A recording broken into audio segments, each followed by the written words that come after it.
The Revolution Podcast, episode 34. Feedback for Clue.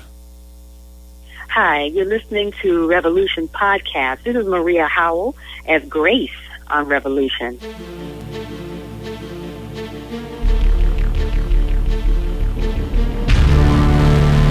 Golden Spiral Media presents The Revolution Podcast.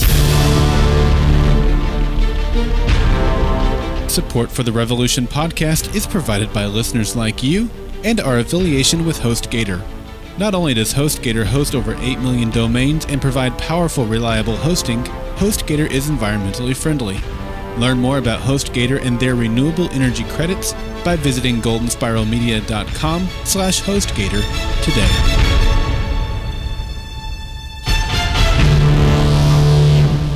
Welcome back to the Revolution Podcast. I'm Daryl. And I'm Jeremy. Hello, sir. Hello, sir. How are you, sir? I'm well. How are you? I'm doing great. I see you're still a little congested.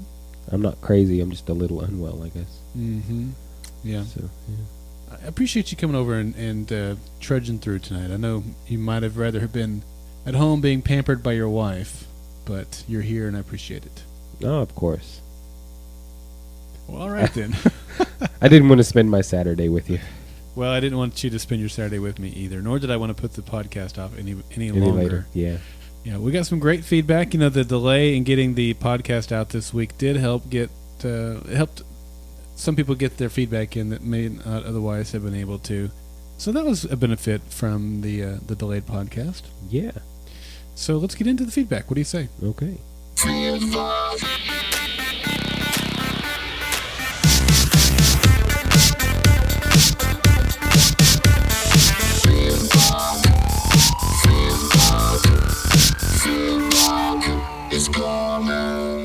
All right, we are going to get things kicked off this week with, we have three about last week's episode, The Longest Day. Okay.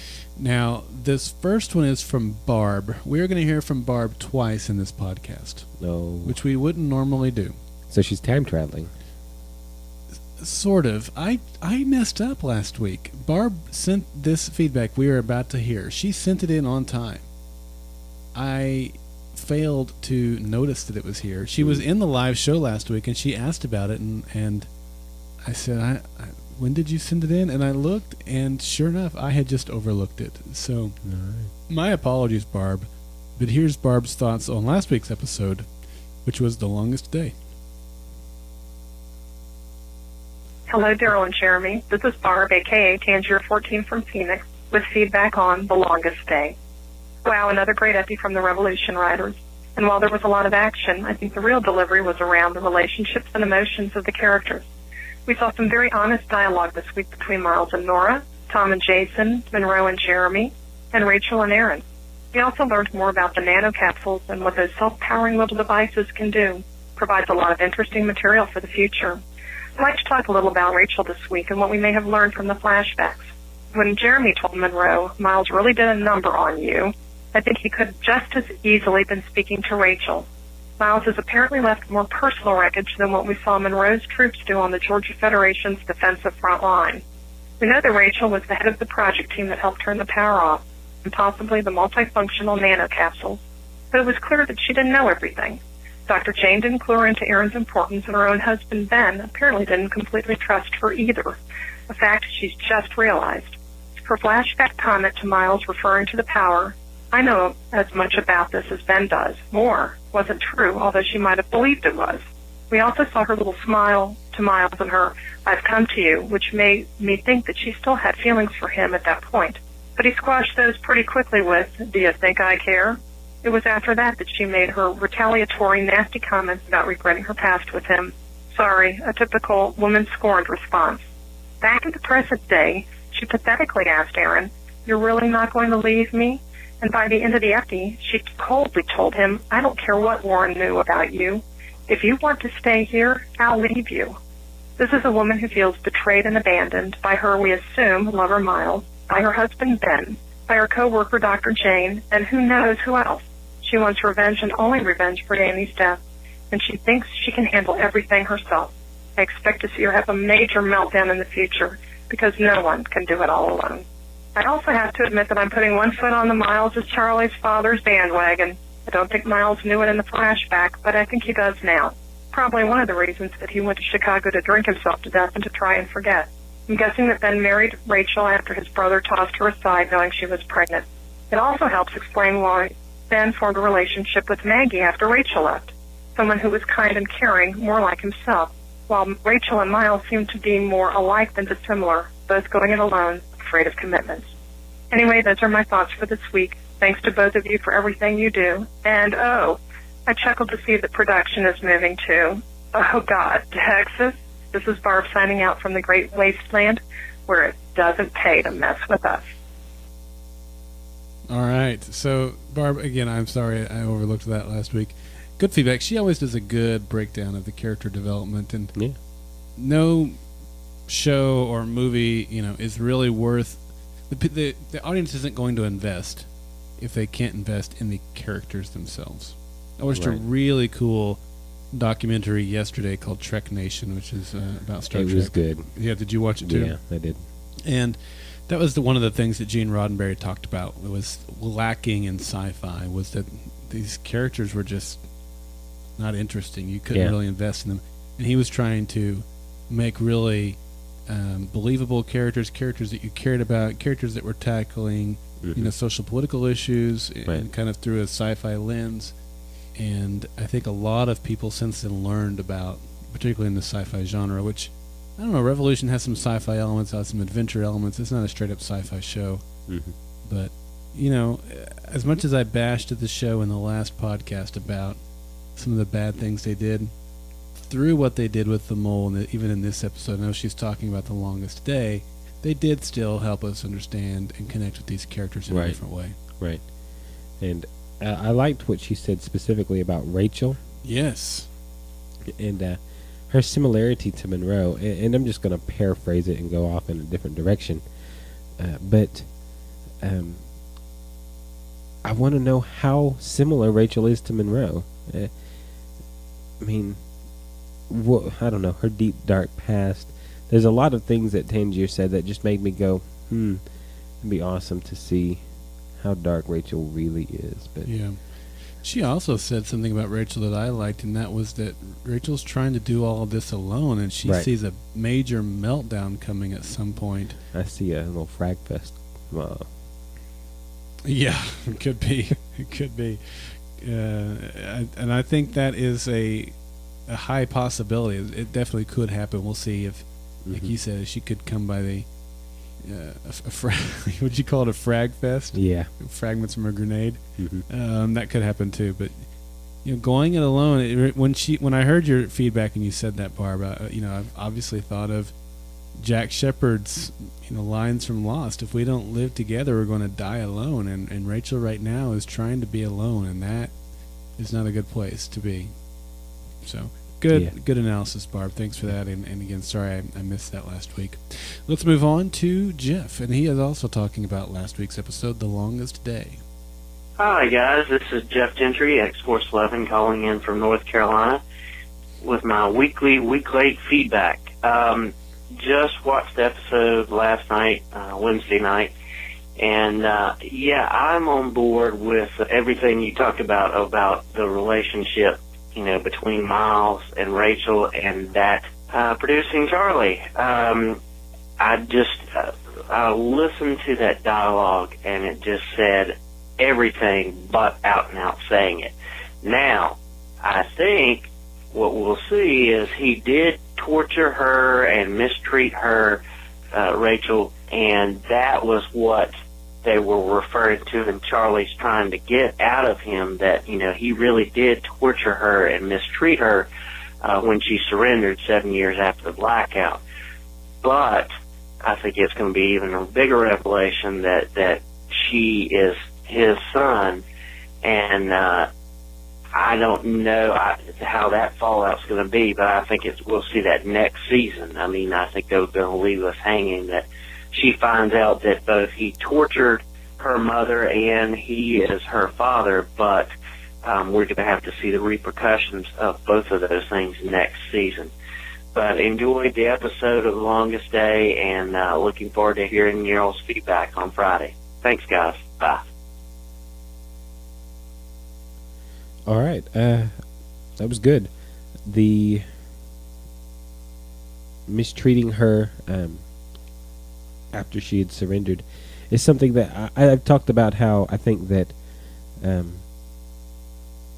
Alec couldn't have known what Miles did in the past, but I think what Jeff says here is definitely plausible, and actually kind of makes me consider it as what I might agree with, but just how mistreating her after knowing that she had his daughter, could definitely be what he did to her to hurt her. So sure, I mean I like it too, and I like that it could be it will be a major plot point. They've kind of hinted at these things too much for them to not be even a season cliffhanger, part of a season cliffhanger. Right. Like when Charlie finds out, which was what Jeff was really talking about, will she find out about both of them at the same time? And there's kind of a double whammy right there. So I like that too. Well, I think if she finds out in Children of Men, which is next week, right, she'll only find out that he's her dad, and maybe at the end of like the season finale cliffhanger, she'll find out what he did. Like right before Monroe dies, he'll say something like, "Miles did this, blah blah blah. You should hate him too." And that will be kind of the intro to next year. Yeah, I wouldn't mind that. What I think I would mind is if they gave the revelation she learned that he is her father, or the torture, either one, and that damages the relationship. They work back over the course of next season to get that relationship back, and then she finds out the other one, and then that damages the relationship all over again. Right. I wouldn't want that to happen. Right. Let's get them out there. Let's help them rebuild and see where the relationship goes from there. And I agree. I've seen other shows do that where they it's like a paper clip where they bend it and straighten it and bend it and straighten it. But you keep doing that, it's going to fatigue it. It's not going to work anymore. Right. So I think, if you do it too many times, it's going to get frustrating for the viewer. So I definitely agree. I don't want to see them do that. I want to see them break it and then mend it, or break it and end it. Right, exactly. Either one would be fine. Well, cool. Thank you, Jeff, for writing in. Let's listen to Yo-Yo. She also has some comments about last week's episode, The Longest Day. Hi, guys. This is Yo-Yo in Kansas City. I'm leaving feedback technically for The Longest Day of Revolution, but really it's morely about the nanites. I've been thinking about this. Okay, so the one that was now in Rachel's leg was the first generation. Now, if I'm remembering correctly, the light went out on the show timeline in 2012. So the little bitty nanites that are able to turn off all of the energy in the whole entire world were either invented or enacted or made in 2012. So the first generation obviously had to be before then. So let's, maybe assume at least a couple of years, but maybe even back into the, mid-2000s, 2008 kind of region. What was nanite technology at that point? I don't know that it was real sophisticated quite yet. Maybe it was, and I'm just not very familiar with it, but I don't think it was. So let's assume that first generation nanite was made in that kind of general area. So I'm expecting that the first generation was totally experimental. Can you program a little bitty nanite or robot or whatever you want to call it to perform one certain task? So each of those different little capsules could be programmed to do one thing and one thing only. So, for instance, in the case of Danny, to heal his lung tissue. Now, I happen to work in the medical field. Healing lung tissue is a very generalized term. It can mean a whole bunch of different things. But let's say it just made it so that the lungs were able to work more effectively. And then in Rachel, thank goodness, they were able to reprogram it to heal tissue. But each is one very specific thing, not necessarily to do with energy. And by the time they got to the current technology, the one that turned off the power, they were looking more for, they had gotten it to more sophisticated to where it could be programmed to turn on the power. It could be done to turn off the power, but then it could also be maybe not reprogrammed, but have a little bit of a set of protocols where if certain different things were in place, it could change its own programming. So that's kind of what I'm thinking may have happened on the level 7. Several other people have mentioned this kind of idea that the nanites have reprogrammed themselves to be able to be self-aware. But I'm kind of wondering if that's what's happening on level 7. But even though they can reprogram themselves, they still can't do everything. So they can't, one nanite can't reprogram itself to absorb energy and heal and fix lung tissue and save the world. So the ones that are floating around in the air, I still think they are only able to turn off or absorb the power because that's what they were originally programmed to do. What the little, oh golly gee, that little shock thing, the thing that made it so that the nanites cooked the people from the inside, I think that what that was able to change the programming into nanites in the immediate area to attack certain people. Now, how they knew exactly how to get those particular people, I do not know. That's kind of an interesting thought, but I'm not sure about that. But they did change that little bit of programming to do one thing, and that was to attack. So on level 7, I still think they're only able to do one thing, but it's to attack, very similar to what happened with the guys in the woods. Very long, rambling email to get to that point. Have a great day. Thanks, guys. All right. Golly gee. She did say I that. love that. I'm not the only one who does that. Okay. I really like her thoughts. You know, she's really thinking about these nanites and how they could work and how first generation nanites might respond differently than, you know, the following. We don't know what generation they're currently on, right? Right. And we really only know a little bit about the first generation nanites.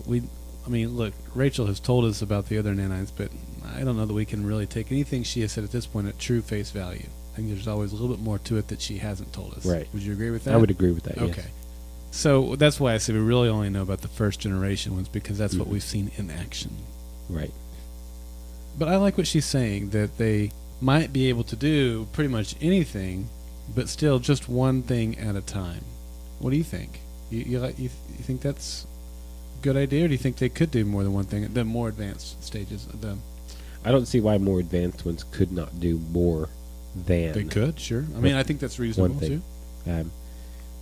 As an analogy, your cell phone 5 years ago could only do one thing. You can make a call, you can surf the internet, and then as we upgraded, Sure. you can multitask. So I think that... You're good with the analogies tonight, by the way. Am I? I think the end goal for technology is to be able to do more than one thing at one time. We have the technology that allows us to do things strong and well, but now let's do that twice. And that's kind of the same thing. You get the Pentium 4 dual core, quad core. You're getting the multi-core. It's Sure. so things can function simultaneously. It's kind of the same thing. Yeah, okay. I could go with you there for sure. All I'm saying is that I think what she said, where now they can do multiple things but just one at a time, that could be the advancement that we've seen. You're right, though. Right. It could be that they can do more than... Because it seems like the nanites, the most current version of the nanites would need to be able to learn a task or be assigned a task while still performing the current task. So it would need to have Right. a little bit more capability in that respect. I'll say, though, that when she said they could be just trained to attack certain people, I don't think that's what we saw with Right. Dr. Warren. I think what we saw with Dr. Warren was she had a device that when targeted in a specific direction, changed the programming of the nanites, because it burned grass Right. as well as it Right. attacked the people. I don't think she told it to attack people. I think she changed it to absorb or to emit energy, right. rather, and that's why they burned. Right, and I agree with that. So I think it has a function of 1-0. I mean, you're on, or it's not really on or off, but you're absorbing, you're not absorbing. So, I think that's definitely the case. I don't think that they necessarily only have that ability, but it would be interesting to see how well they could be reprogrammed. And I did like that. I mean, she talks about the first gen being made in the middle of the 2000s. I think that that's something that would be kind of interesting to consider. Sure. But one thing that I do know is, I say I know, I don't really know for a fact, but it's been taught to me my entire life. The government is always about 10 years ahead of us with technology. So the internet they had a decade before the public had, essentially, that sort of stuff. So I think that they had the capability to do more than what we would necessarily think they could in the middle of the 2000s. No question about that. And this is also a fictional show, Right. so they could even go beyond what the government might have been doing back Right. in whenever they made them on the show, Mhm. and I wouldn't have any issues with that. Yeah, but it was. I liked every bit of her feedback. But Yep, good stuff. All right, let's move on to some feedback that we have for this week's episode, Clue. And the first one's going to come from a first-time feedbacker who is he's still in the live show. It's from Coop. Daryl and Jeremy, this is Coop from, oh my God, Texas. Long-time listener, first-time caller. First off, great job on the French podcast and the fantastic work you and Jeremy have put into the ongoing Revolution production. Golden Spiral Media has provided many hours of great entertainment, and I have enjoyed listening to the dedicated community over the past several years. To Jeremy, you're doing a great job with Daryl, and you two guys have developed a great rapport. Now, feedback on the episode, Clue. This week it was more of a character-driven episode with less flashes, no pun intended, of the nano aspect. If we look at the characters, Jason, poor nipples, can't catch a break. He's doing whatever he can for the love of Charlie while facing the weekly look of disgust from Neville. Not even saving Miles. Neville himself, while not the center of attention this episode, he still manages to steal scenes. Nice Travis Bigelow comment to Sanborn, by the way. Notice that he was on to Jim before Jason had to flee. I also noticed this week the tension between Miles and Tom is slowly becoming a unified relationship. We'll have to see where that goes. Charlie continues to pick up tricks from Uncle Daddy Miles while reducing first half whiny behavior. Her role continues to grow each week. Randall, he showed expressional weakness when threatened, but notice the glare in his eyes while in handcuffs on the chopper. He furthers the mystery of the tower after revealing the Skunkworks projects that the viewers have already known, but now this implies to Monroe at large just how much is actually going on. Monroe, still crazy, kind enough to offer a smallpox blanket for the incoming forces. In closing, Nora twisted the wires together and off they go. She must have had the advanced class in wire twisting while in demolition school. Was that a collection of nanites that has somehow taken on the human characteristics of their victims? I think Jeff provided good insight last week to this question. Rachel with a grenade will make for an explosive episode next week. And next week, back to the nano mythology. This is Coop from Texas signing off and keeping the victims of Oklahoma in my thoughts. I love explosive episodes. It does seem to be setting up to be that type of episode next week. Yeah. Wish we could have gotten more puns in that. Thank you, Coop, for your feedback and your compliments and thoughts for our cities. Honestly, I had the hardest time getting past the poor nipples. I was stuck on that for about half of his feedback. Actually, I probably was stuck on it for about the whole feedback. But it was from what I heard. Yeah, it was good. I liked. I mean, he pretty much sums up what we've said already. So Yeah. He talked about some of the things that Jeff had said too, and it's always good to hear from first time, even if they are from Texas. I'll say it. I will say this. This is a little bit of a sidebar. You know, the kids and I went to Dallas Comic Con over the weekend. right. We stopped across the border. There's the little welcome to Texas, tourism. Yeah. Get a map. That place. Yeah. Okay. Free bathrooms, always nice. And we took pictures by the Texas. They have a little rock monument there. Welcome to Texas. Okay. So we posed by the Texas. And of course, we did the upside There you down go. hook 'em horns. Stick it to them. That's right. All right. Well, thank you, Coop, for sending in. And I know he was commenting in the chat room too. It's always weird hearing yourself. You always sound different than you think you did. But don't let that discourage you. Keep calling in. We still want to hear from you every week, and we appreciate you calling in. All right. What do you say we read a few, man? Okay. I say that sounds like a good idea. All right. They're both pretty short, so I'll let you choose. All right, well, I'll go ahead and take the first one. I think. All right. It comes from, what's that word, namaste? Namaste? Yeah, Namaste? something. It's from Lost. It sounds semi-familiar. And maybe I should have known that. All right, this one comes from Yogamon. Hey, guys. I liked the beginning of this episode when Monroe had the guard bring Nora a dress, much like Ben did to Kate on Lost. Yep. It was pretty clever the way they handled their game of Clue. I wasn't sure who it was until he revealed himself. Miles' fight was well done, and I prefer a decent fist fight to a swashbuckling, quite honestly. I'm confused with the way Randall acted tonight. Was this his end game all along? To get Monroe to the tower? I don't want Rachel to die, and I wonder how she'll escape the explosion. Poor Elizabeth Mitchell, blown up again? A la Lost. Namaste, Yogamon, deep in the Georgia Federation. Excellent, Yogaban. So obviously the Lost references there. Yeah, I don't know. I don't think, Jeremy, that if Randall, when he woke up the morning of whatever day it was that they ended up in Colorado, I don't think going to Colorado was on his plan for that day. No.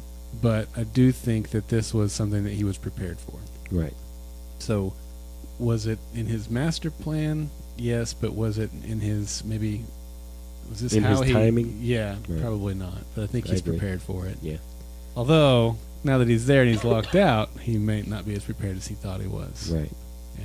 But once everything goes to junk and the crap hits the rotating oscillator, Yeah. I think he'll get on his feet. I think it's funny too that she pointed out that Rachel's about to get blown up again, because I made a joke last week or the week before that Elizabeth Mitchell would fall down a well and hit a bomb and curse at it and it would explode.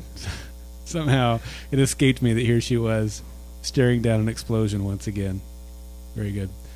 All right. Do you have any other comments on hers? No, that was good. All right. Well, this one comes in. This is the other one from Barb Tangier. We heard her voice feedback earlier regarding last week's episode. Here are her thoughts on this week. I think she emailed them this week because she was wanting to make sure that I got them. She says, "Hi, Daryl and Jeremy. Almost forgot to send this. I have a few theories. I'll call them shots in the dark, based on what was revealed to us last night. I suspect Randall may be responsible for turning off the power. It may have been an experiment gone awry based on his desire to avenge his son's death, and the tower wasn't ready to handle it. Remember, it's happening now. I'm guessing this will be revealed next week.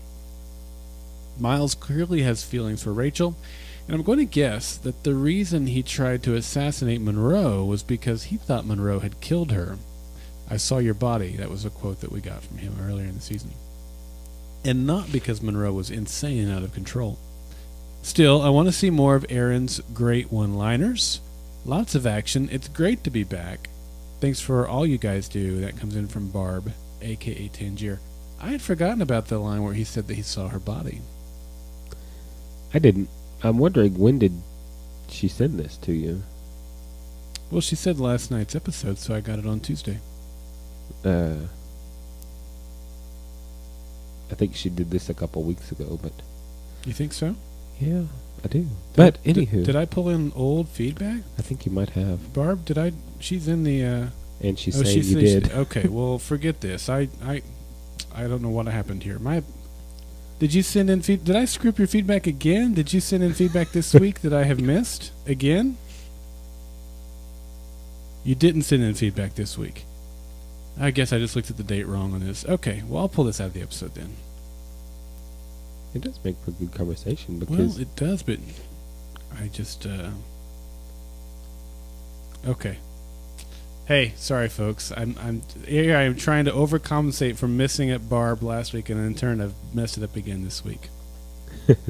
All right. You have Barb again. Huh? I made you look. Oh.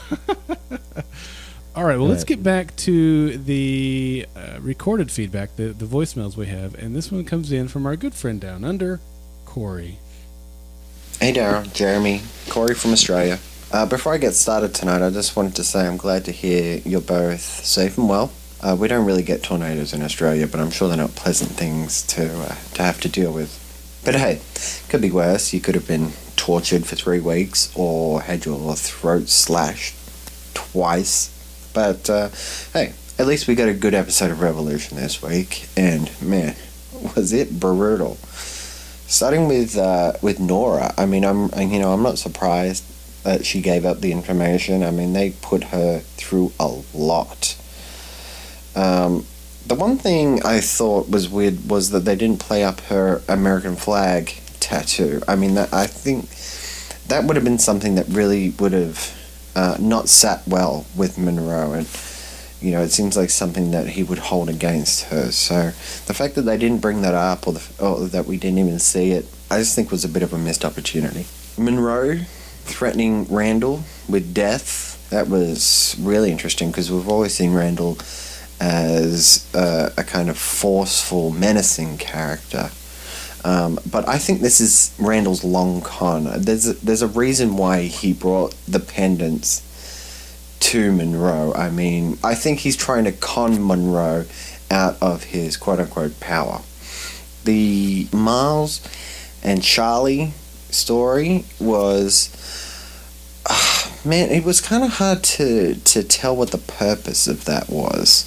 I guess it sort of showed that it doesn't matter who Miles feels he can completely entrust in, that they are going to betray him anyway because of the kind of influence Monroe can have over people because he is such a tyrant.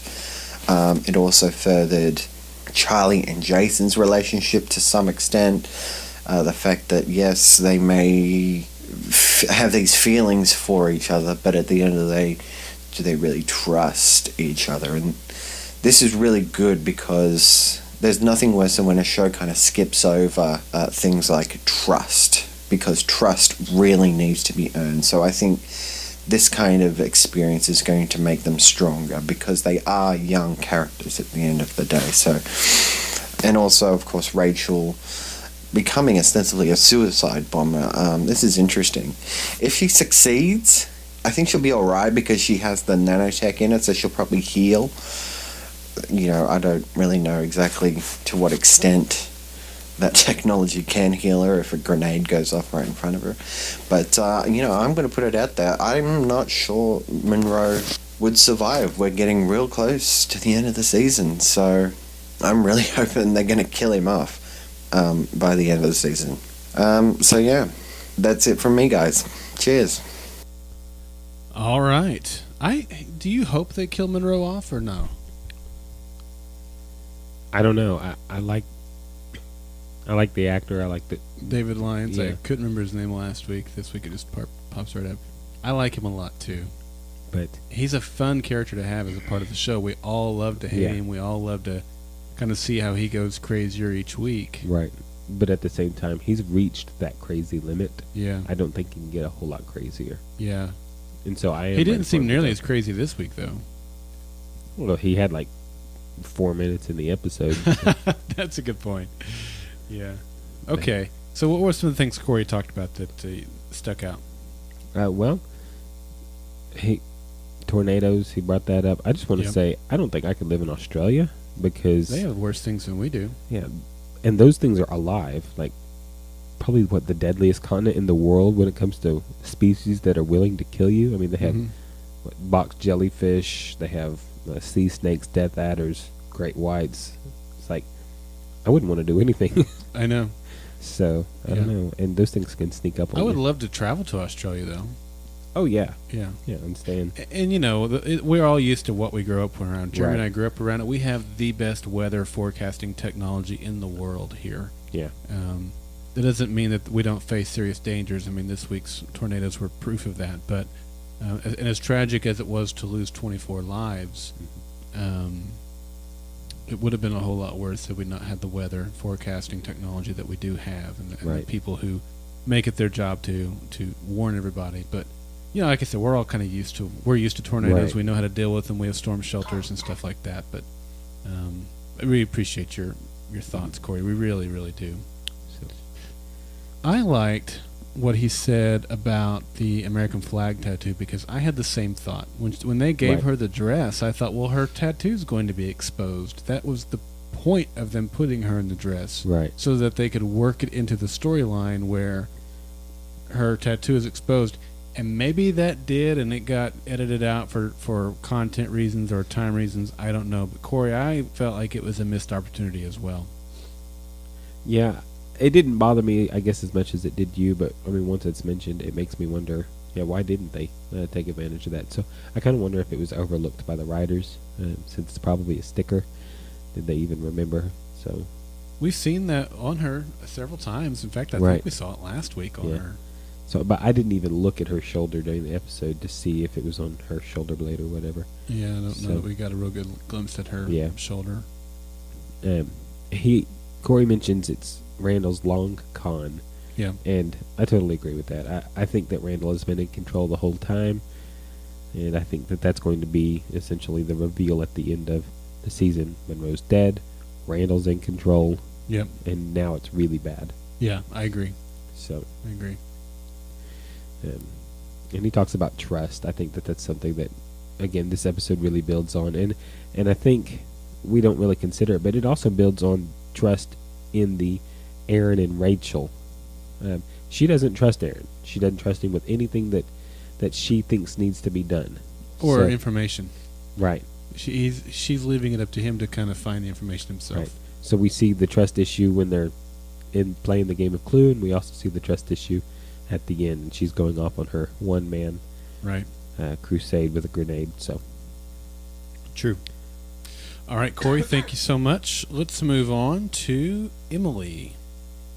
Hi, Jeremy and Daryl. This is Emily, aka Fool Me Once, calling in some feedback on the Revolution episode Clue. It was actually the Unibeaver who showed me the wonders of the classic film Clue. It's a great flick, and I can definitely see the parallels made within this episode. I was really hoping for 3 possible endings, like the Psych episode earlier this season, but alas, as there was a potential for many, there was but one killer. I actually pinpointed Jim right from the start. His reemergence was just a little too suspicious. And, of course, it couldn't be my beloved Jason. He's just too kind and loving and kind. Anyway, I didn't start watching Revolution until late January, so when I did get around to it, I was able to watch 10 episodes in rapid succession. And I think because I did it that way, I avoided the prolonged dislike of Charlie, because I was actually able to see her grow up, rather than have it span out over 3 months. However, I also have a little sister and young cousins who I was forced to grow up with, so I'm used to the whiny behavior of young girls. I, of course, was a perfectly well-behaved child. In addition to being able to see Charlie grow up, I also loved the first half of the season because it hit a definite stride for me. There was a mission objective, save Danny, and it naturally pulled all the characters along the same trajectory. Now toward the end of the season, I'm starting to feel that stride again. There was so much disunity in the middle of the season that it felt like the characters were all running around with their heads chopped off, which they kind of were, but there was a point to it. I actually love where the Tom-Miles partnership has come to. I didn't think I would, but I really do. It's not fully developed by any means, but it's coming along. One thing this show does surprisingly well is allowing individual characters to acknowledge their own depravity. Tom has admitted his own sins, Miles has, and now Sanborn has. It's how I can kind of follow the people I want to root for, and why it seems like Tom and Miles are kind of destined to work alongside each other. And it's those characters that are so morally conflicted over their past that I tend to root for and see potential in. Monroe is arrogant and haughty over the pain he inflicts, but it really tortures Tom and it affects him deeply, merely evidenced by the reactions he has in hightailing it out of Philly and of rescuing his son in the previous episode. He might be a pain to travel with and someone you'd want to sleep with one eye open around, but I don't know. I just want him to be a good guy now. I want him to get over his own ego and form a real partnership with Miles. I didn't think Tom was redeemable, but by virtue of his own confessions, I do think there is hope for him in some form. The more we see Monroe get to people, the more I see Tom and Miles forming a greater partnership. However, they're trying to crawl on thin glass right now, so as easily as this could be possible, it could just as easily be shattered. So glad to hear that you and your families are safe following the natural disaster of this past week. Oklahoma is in my prayers, as all I can do is watch news coverage and thank God for the precious time I have with my own family. Until next time, this is Foamy Once saying, always kill him when you have the chance. Crawling on thin glass was her analogy with the relationship that might be forming between Tom and Miles. It's a pretty good analogy. I kind of hope they don't really ever like each other. I don't know. I like the tension that's between them. They're both so strong physically, and both really smart guys. Although I would put if it was a battle of wits, we're not talking about Sicilian here, so I would give it to Miles. Inconceivable. Yes. All right. I'm a little bit like her. She kind of has a soft spot for. She didn't really say it this way, I don't think, but the redeemable bad guy. Oh, sorry. Thought you were gonna lush on Jason like she did. Oh, yeah, no. Oh, that's all I got for Jason. But no, the Tom and Miles. I think it'd be kind of neat to see Tom get to the point where he could get past his dislike of Miles and his dislike of the world that's caused him to be in the situation that he's in. So I'm definitely rooting for Tom. Okay. Hardcore. To be redeemed? To be redeemed. I'm kind of worried about him. Like they'll kill him or something? Yeah, because I saw something this week.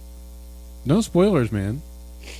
No, well, just he was filming something else, and I don't know if he's just doing it to do it, but it's a trailer for a video game. Oh, okay. Well, video games can be done on the side. John Noble did L.A. Noire while he was on Fringe. So I'm kind of like, oh. Yeah. So we'll see. I do like what she said about these characters kind of admitting their sins, if you will. Yeah. I mean, Tom very much did that a week ago. Sanborn came in this week, and they said, "Oh, you must think you're a good guy," and he says, "No, I am not a good guy." It makes these characters more identifiable, you know. Yeah, I definitely liked Sanborn's admission there. I thought that was great, actually. Yeah. That was one of my favorite lines of the episode. Mine too. Yeah, it was a good one. For sure. All right, Emily, thank you, as always, for calling in. Let's move on to Jim. Good Thursday evening, gentlemen. Jim in Wisconsin with some thoughts on Clue. This was a good one for me, and really has me looking forward to the last 2 episodes of the season. With all the major players either heading to or already at the tower, something's going to be hitting the fan very soon. I gave it a rating of 8.5. Jim Hudson at the abandoned airfield with the stamped switchblade. Man, I wasn't expecting so many recurring characters to be eliminated like that. I wonder who's going to be left to fill in the supporting roles next season. Seriously though, I'm not a fan of how characters that seem somewhat important are just killed off left and right. Take Jim for example. He was given an entire episode dedicated to bringing him out of hiding. Then he was put in charge of training the rebels to fight. The next thing we know, he's been off in Maryland and got turned by the militia. Why make him out to be so important just to kill him off? That's part of the reason I'm riding the time travel bus with Jeremy. I'm hoping that all the folks, not just Jim, that have died for no good reason, will be able to come back and get a second chance. It's a long shot, but JJ has a hand in this show, so only fools are constrained by time and space. I have to say, I love the scenes with Monroe this week. He seemed to put it together a little and actually got some good info from Nora, even if it took a few weeks to drag it out of her. I'm sure that early scene with her in the dress reminded most of us about the scene on Lost between Ben and Kate. It would have been funny if the guard had made a comment about Nora not being his type, instead of telling us what a fine piece of tail she was. But after learning about the tower, Monroe talks to Sanborn and then goes directly to Randall, who all of a sudden seems completely expendable. Monroe lets him know that he's not trusted, and Randall pretty much begs for his life by spewing hazy details about the tower, which I think may have been an act to make Monroe feel like he's in control of the situation. There's a sudden but inevitable betrayal looming on the horizon, and I'm sure Randall was just biding his time because he knows he has an ace up his sleeve inside the tower. Speaking of inside the tower, I hope that group watching the monitors will be getting some screen time very soon. I can't wait to find out who they are. Good guys, bad guys, clones, or maybe experimental nanite enhanced soldiers that were locked away for their own good? Are they responsible for the elevator incident? Did they do something with Grace? Or are they just there to watch? I'm not sure, but I do know that this show likes to use misdirection as much as possible. They point us to the most obvious answer, but rarely does that actually pan out. They tried it recently with Jeremy last week and with Jason this week, and I think a similar thing will happen with this group as well. We'll be led to believe something about them that will ultimately be proven incorrect. I'm guessing it may even have little to do with the season cliffhanger. That way we'll have a reason to theorize till the show comes back. Finally, I wanted to talk about good old Rachel. I think I liked her a little more after this episode. She actually expressed feelings for Ben's death as well as Danny's. For the first time, it felt like she was on our side. But then again, it is Darth Rachel, so who knows? I can't really believe that she's willing to sacrifice herself like that, but once the spoon goes flying, I don't think there's any turning back. She also tells Aaron that the book conveniently contains the override code for the towers. At least now the wizard can get inside to work whatever magic he doesn't know he needs to do, though if it sounds like good vibrations when he bangs out the code on the keyboard, I'm calling shenanigans. Do you think Randall knows the override code and is just playing dumb with him in a row? And do you think T. Miles will reluctantly have to join with one of the enemies of their enemies to thwart whatever season-ending catastrophe is heading their way? I'm guessing we find out next week. And just as a side note, I wanted to take a second to offer my thoughts and prayers to all those affected by the tornado earlier this week. I know we're all here to discuss a fun and exciting TV show, but events like this really put things into perspective, and I want to wish them all well as they recover from this terrible tragedy. From the corner of Shut Up and Stay Here, Jim in Wisconsin. I'm starting to think that I'm also from the corner of Shut Up and Stay Here. Because you agree with Jim so much? Yeah. You and Jim are two peas in a pod, that's for sure. Yeah. In fact, Jim, once you move to Oklahoma, Jeremy can be replaced. I'll do the podcast Easy. with you. Yeah. Hey. Or maybe you guys would kick me out and do the podcast You have together all without me. all the text, so Yeah. you kind of. You could just tie me up and throw me in the corner over there. That works. It could be your little soundboard minion. A lot of good stuff. He did talk about the mysterious people in the tower. I think that's definitely one of the more intriguing elements we got in this episode. I liked Darth Rachel. That was a good... and so many Lost references. I don't know how many of those you got, because you haven't seen Lost. Not completely, no. I've missed several things. So, like, the good vibrations, you probably didn't pick up on that being a Lost reference. Probably not. Yeah. He threw one out there about Tom. You're not my type. Tom Friendly was a guy on Lost. That anyway. Okay. It was good. I enjoyed all of those. Jim. Yeah. What'd you think about his feedback? Well, there was a point where, if anybody's watching the video, you were kind of going, boom, like, with your hands, like, yeah, he's right on that, and then he's right on that, and then he explains it all with time travel, and I just wanted to be like, boom! I did. I was like, well, he was talking about how they're killing off these people, Right. and they make you think they're important characters, and then they're gone. Those are the same arguments that I had. Of course, Yeah. he gave it an 8.5. I gave it a 4, so we both had the same frustrations, but graded it differently. But then he mentioned time travel again, didn't he? Yeah. You know, Jim, I lose all respect for you when you mention time travel. Yeah. That's probably not You're true. going to love my books. I don't lose any respect for you for that. I'm not on that train, but that doesn't mean I don't respect you for your theory. Right. Yeah. So, and he brought up something that I hadn't brought up, but I noticed during the episode. Rachel mentioned Ben. She did. And that's the first time she's ever said anything about him that I can think of. Yeah. So, at least in that respect. I thought that was interesting. And there's kind of a point where I'm wondering, well, is Rachel coming to the good side now? I mean, because she's obviously suicidal. Oh, obviously. So does that make her good, neutral, or bad? I mean, I don't think it makes her good. It doesn't redeem her, but...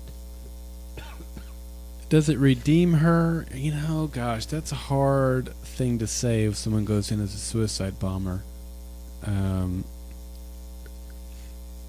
Not my eyes. It's almost the lesser of two evils, but not by much. We had this conversation last week where you said she and Monroe were basically the same person. Right. And I disagreed with you a little bit. Yeah, killing Monroe would not be enough to redeem her character, I don't think, for some of the things that she's done, because she still has abandoned her children, and now she's abandoned Charlie twice. Right. And there's not really any type of redemption there Well, for that. And to me, she's leaving them because she doesn't want to deal with it. Right. She's trying to die. She's in this moment that we're at in the show, she's trying to commit suicide, essentially. She is. Blow everybody up in the tent. So there's something she's saying, I don't want to live. Mm-hmm. Which means that she doesn't believe that Charlie deserves her mom. It is that worth sort of living thing. for. Right. Sure. Yep. Sorry about that, Good Stipple. commentary, Jeremy. All right, let's move on. We have just a couple left. This one comes in from Sean. This is Sean calling from Philadelphia, Pennsylvania, calling in for the Revolution podcast. First off, I gave this episode probably 8.5. I really enjoyed it. My first thought, I really think Randall will die first. I think Monroe's just completely fed up with him. We heard it straight from him. He doesn't trust him at all. So I really do think Randall can die first.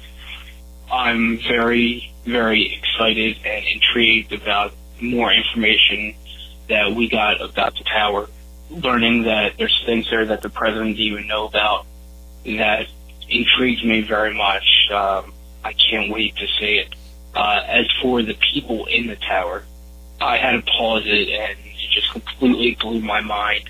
The only thing that I could think is that most of them seemed and appeared to be children, except for the main figure who was standing watching directly at Randall and Monroe. The only thing I think is maybe if he's a little bit older, it could be possibly Randall's son. Maybe he didn't die after all. However that storyline is, it's just a hunch. I think it'd be a kind of cool twist as well.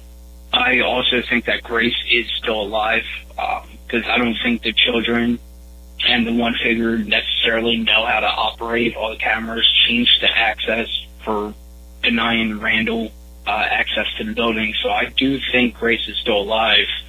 Though we may not see her, she may be in a situation where she's being forced to do everything. Jim Hudson, I'm not sure if some of you guys read it or not, but I did make that prediction. I'm very excited. To me, that was the only character that really made sense. I'm really enjoying the character development between Tom and Jason. It's a hate-hate relationship, but to me, they kind of meet each other when it comes to accomplishing things. So when things need to get done, they work together. Hate wise. It's great. I love it. Charlie and Jason, it's a love-hate relationship. As of right now, she doesn't have any reason to trust him again. It's been multiple times now. I'm sure they will wind up getting back together, but I don't see it happening anytime soon. Just a thought, towards the end of the episode, when we saw Rachel choking out the militia member did actually have the grenade that she used during the cliffhanger, which I really, really, really enjoyed. I can't wait to see how that plays out. Anyway, that's all I got. Thanks. Keep doing the good job. Bye. All right. Yeah. So the people in the tower looked like children to him. I don't know. Maybe they were. The guy standing definitely seemed to be an adult to me, he could have been a young man, but not a child. Right. But when you think about next week's episode being titled "Children of Men," right. Maybe that is maybe these are talking about those people. Maybe for the most part they are children, or at least minors. Yeah, and when you say that, it kind of makes me wonder: are they children of, say, like the DoD's? Are they the DoD's guys' children? I mean, or the president's children? Some people that they thought were important enough to stuff away into a mountainside for 15, 20 years or whatever. I just had this random thought, and there's this Mark? Huh? From Canada? No, he's next though.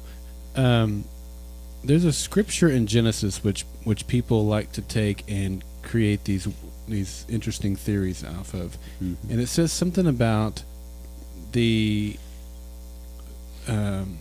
sons of the sons of something lying with the daughters of men. Is this scripture? And they created like the Nephilim or something like that. Is that scripture familiar with you at all? And they were like these. Some people go off and say that they're these superhuman type of people that, like, basically angels interbred with humans and created this sort of superhuman thing. Yeah, it's a really kind of an odd scripture, but maybe it's referring to that, and these are some sort of superhuman hybrid. I'm not saying that they are half angelic or anything like that. I'm saying maybe it's a play off of different theories that people have developed out of that passage of scripture. That's all I'm saying. It just kind of came to mind. Okay. Yeah. Well, I'm not familiar with that at all. So, but speaking of the Suns, Randall, Sean says that he think he'll die first. He did say that. That was the other thing I wrote down too, which is kind of bold, seeing that a grenade just is about to explode in Monroe's tent. Obviously, he doesn't think that Monroe's going to die from that either. I don't think anybody thinks that Monroe's going to die because of that. You know, one of the earlier... It would shock us if he did die. In fact, it was the use of misdirection. Was that Jim that talked about that? Yeah, Jim talked about the use of misdirection in this show, and you know, the obvious thing is never the case. And I tried to take the obvious side last week with Tom being the mole, and that turned out to bite me in the butt. And look, there's no way any of us could think that Monroe's dead because there's a grenade that's about to explode 10 feet from him. Yeah. I would like to say, if Monroe dies, I'm not saying he can't come back. Because of the nanites? Nanites, time travel, something. Sure. But so hey, he could die here. I mean, but I don't really think he will. So okay, you think he's got 2 weeks to live? Yeah, pretty much. Okay. June 3rd is his day. Mark it on the calendar, folks. Yep. D-Day -3. Yeah. Okay. He mentions, Sean mentions Tom and Jason. And one of the things that I've been picking up all season when I refer to them is Tom and Jay. Tom and Jerry. Okay. It always pops into my head. All I always have is Tom and Jerry. And he talks about how they hate each other. And to me, it's very similar to that relationship. Tom is always chasing... Tomcat is always chasing Jerry Mouse. Yeah. So they're... Tom's the bully. Jason's right. kind of smart. So it's very similar in that sense. At the same time, they both need each other.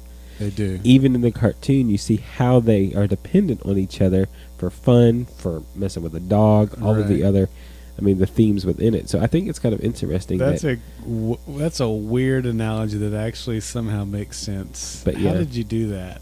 That's pretty much all I've had all year. So Tom and Jerry, funny. guys. All right, it's not Tom and Jason anymore. It's Tom and Jerry. Yep. Hey, if they dress up in like little French Revolution outfits to do their next sword fight, then we know that Jeremy has accurately predicted. If they start skewering fruits, yes, and turkey, then we know that you've hit something there. All right. All right. Well, the final feedback tonight comes from Mark. The Revolutionaries, Mark from Ontario, Canada here. Here are my random thoughts regarding Clue. This was another great episode this week. With only 2 episodes left, I'm torn between wanting to see how the writers end the season and not wanting the season to end. I'm not sure if we're going to get it, but I'd love to see a flashback showing exactly how Nora is connected to both Miles and Sebastian. What exactly did she do in the militia, and what made her leave? I've always been on Jeremy's side that Monroe will die before the season's end, but the way he was acting this episode, all confident in everything, I'm starting to think he might live and become an even bigger threat next season. That is, if he survives the predicament he's found himself in at the end of this episode. Now, it looks like Randall is losing control, and I'm starting to have my doubts about his survival. I would have loved to hear the conversation between Miles and President Foster regarding the amplifier that Sanborn delivered to them. Georgia finally has their hands on a pendant and amplifier, and Miles takes it away on a possible suicide mission to go help Rachel? Foster must have an awful lot of confidence in him.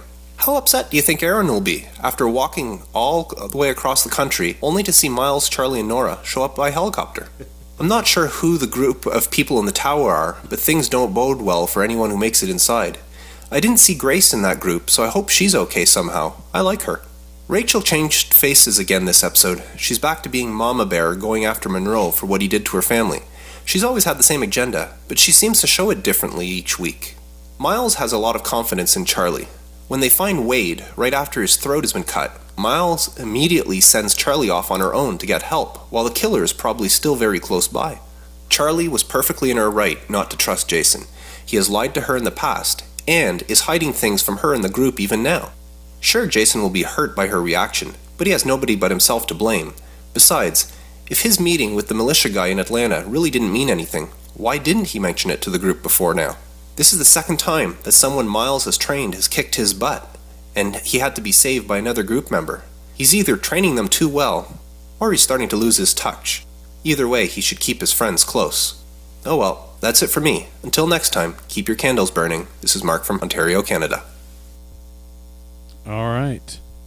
What do you think about his comments there?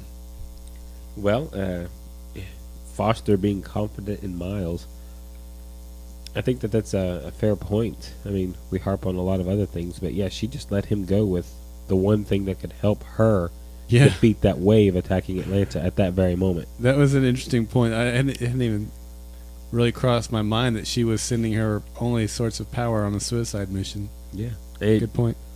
Didn't cross mine either. So, because they're the main storyline, we don't really consider what she's doing. So, I think that's a definite fair point and solid.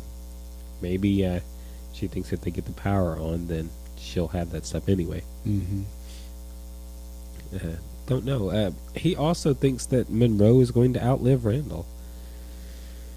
I disagree. I do too. I think the confidence that Monroe has here is to mislead us, because I do think he's going to die. Yeah. At the same time, it did mislead me during the episode. There was points in the episode where I started going, man, have I been wrong? And even if I turn out to be wrong, it's more or less all the game anyway. But it's just, I don't know. It kind of felt like maybe Randall is going to die. But at the same time, I have to agree with Corey that it's just a con game from Randall. So the long con, yeah. But it's still fun. It is so much fun to speculate, and with things being a little bit different this week in terms of Randall looking more vulnerable, you could say, yeah, but that was all part of his plan. Monroe's not being as off his rocker as we've seen, but you could say, yeah, well, that's because he got 4 minutes of screen time. You just don't know. It is enough to kind of keep us guessing a little bit, which is fun. Yeah, it's a clue. Yeah. By the way, Princess T. Taylor found that scripture I was talking about. It's Genesis 6:4.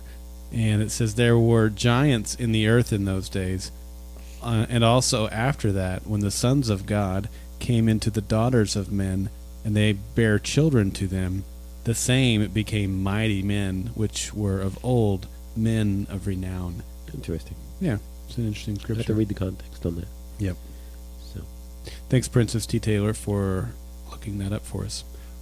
All right, well, that's all the feedback we have for this week. Lots of great stuff. Thank you to everyone who sent in. Coop, good to hear from you. Always love hearing from first-time feedbackers. We'd love to hear from you as well as everybody else again. And if you have never sent in feedback, we would love for you to do that. You can email us your audio file or typey out an email and send that over to feedback@goldenspiralmedia.com. You can call us on the Golden Spiral Media voice feedback line and leave us a voice message at 304-837-2278.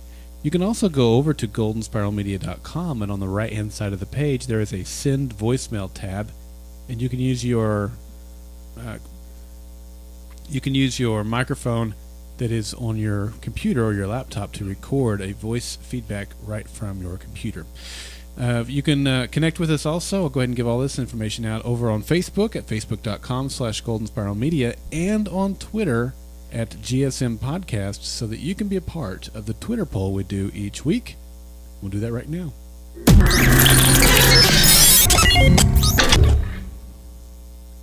That was a little loud because I realized I didn't put it in the queue, so I didn't have time to adjust the audio on there. But that's all right. All right, so this week's... Oh, man, I don't even have Twitter pulled up. Normally I stall while I find the question. This week I have to actually pull up Twitter and then find the question. Which means you're going to have to stall longer. Yeah, well, I can tell you that the question was, who were the people that were inside the tower? Or something to that effect was the question. So let me scroll down here to the beginning.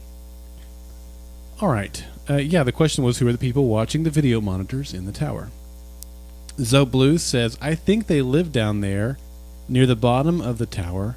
They are nano-enhanced humans, maybe can't live outside of the tower, which is an interesting thought. Those Who Can says, most obvious answer is Randall's people, but I'm not sure the answer is obvious. The others have others too.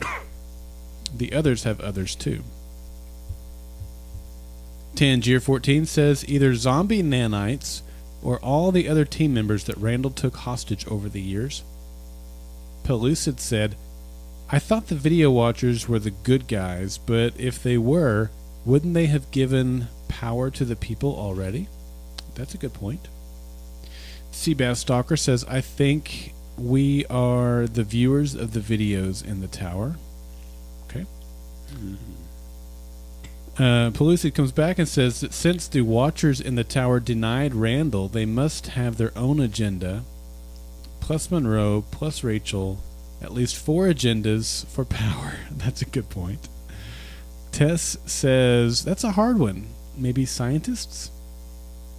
Jay Connell says, I think it was the super people Aaron referred to in his notes. Nanite infused for good or bad. They are, quote, special.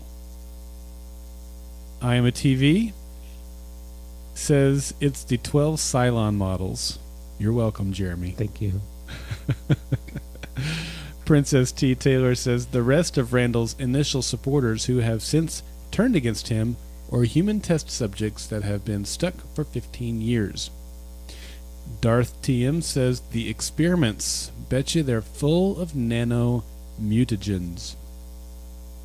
Lou Ferrigno says government officials. The real question is, should they be let out after the blood we saw in the elevator? Yogabon, still stuck on Lost, says it's the others, of course. Marksman Design says it's a boy band waiting for Jason to arrive. Well played. Yeah, that's Mark from Ontario, Canada, by the way. Mm-hmm. Tangier comes back and says, change my mind. Glenn Morshower, a.k.a. 24's Aaron Pierce, who asked Mr. Flynn, are you absolutely sure right before the power? Ooh, I like that. Todd says, you know, the boy band we met in the Children's Crusade? Yeah, it's them, only a little older.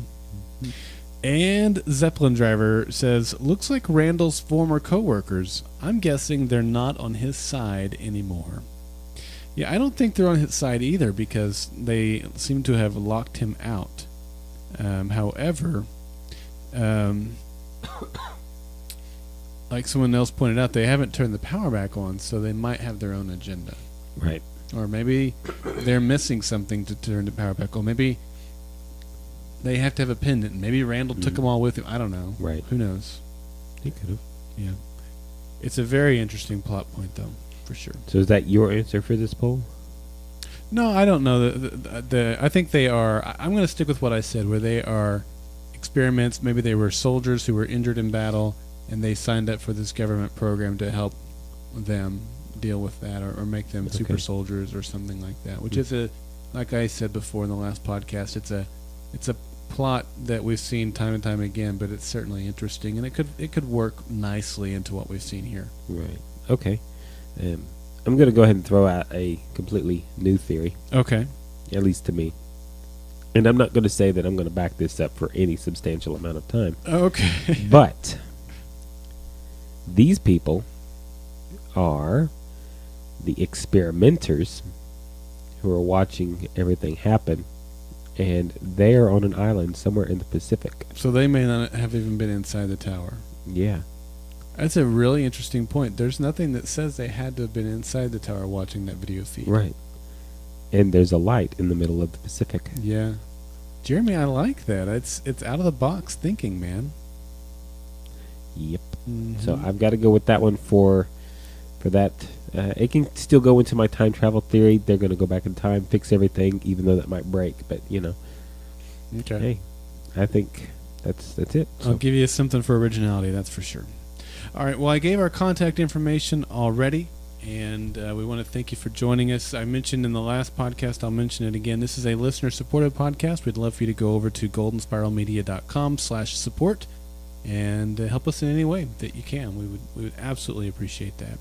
And again, thank you to everyone. We heard it time and time again as the feedbacks came in, expressing well wishes for those who were devastated by this tornado that came through this week. Funerals started today. For the one today was for one of the children that was killed at the elementary school. I know that if you're a person of faith who prays, the families here would certainly appreciate that.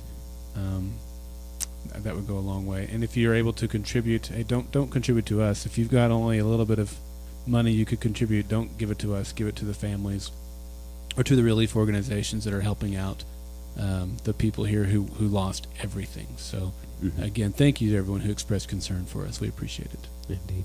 The Red Cross and Salvation Army would be two good locations. And I think if you do anything, say tornado relief, give it the reason behind it, and it'll go to those people. Good. All right, guys, thanks for joining us for this episode of the Revolution Podcast. And until next time, you talking to me? Access denied.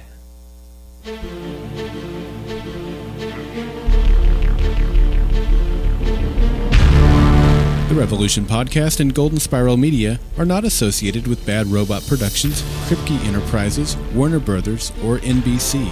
Golden Spiral Media's use of any and all copyrighted material is only for parody, news analysis, critique, or educational purposes as provided within United States Code Title 17, aka Fair Use. For advertising opportunities, live show, and other Golden Spiral Media podcast productions, visit goldenspiralmedia.com. Copyright 2013, Golden Spiral Media.